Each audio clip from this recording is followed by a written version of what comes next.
দেখো একটা কোশ্চেন দিয়েছে, বলছে the family has two children along with their parents, the average of the weights of the children and their mother is 50 KG, the average of the weights of the children and their father is 52 kg.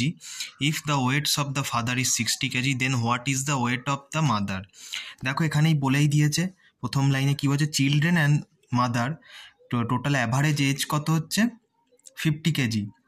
দুজনের, এখানে দুজন children are একজন mother, তাদের average wait হচ্ছে 50 KG. তাই তিনজনের যদি মিলিত করি তাহলে অ্যাভারেজ ওয়েট তো 50 কেজি, তাই 3 দিয়ে গুণ করতে হবে টোটাল এজ পেতে গেলে, টোটাল ওয়েটটা পেতে গেলে। তার মানে এখানে আমি কি করছি, 3 দিয়ে গুণ করছি 50কে, যেহেতু 3 জন আছে 3 দিয়ে গুণ করলে আমার টোটাল হচ্ছে 150 কেজি। এখানে টোটাল ওয়েটটা আমি পেয়ে গেলাম এখানে। এবার এখানে একইভাবে দেখো, 2 চিলড্রেন আর একজন হচ্ছে ফাদার, টোটাল ওয়েট এখানে কত পেলাম, 3 × 52 কেজি, মানে 156 কেজি আমি পেয়ে গেলাম এখানে। পিতা আর তাদের 2 সন্তানের মানে মিলিত ওজন হচ্ছে 156, আর এখানে হচ্ছে 150 কেজি হয়ে গেল।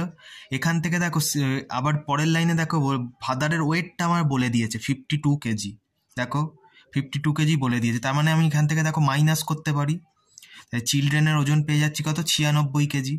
এবার দেখো এই চিলড্রেনের ওয়েটটা যদি এখানে পুট করি তাহলে 150 থেকে যদি 96 বাদ দিই তাহলে মাদারের ওজন পেয়ে যাচ্ছি। তো মাদারের ওজন পেয়ে যাচ্ছি, দেখো 150 থেকে যদি 96 বাদ দিই 54 কেজি হচ্ছে আমার অ্যান্সার আসছে। তার মানে মাদারের ওজন, মায়ের ওজন কত হচ্ছে 54 কেজি। অপশান ডি এটাই এর কারেক্ট অ্যান্সার হবে।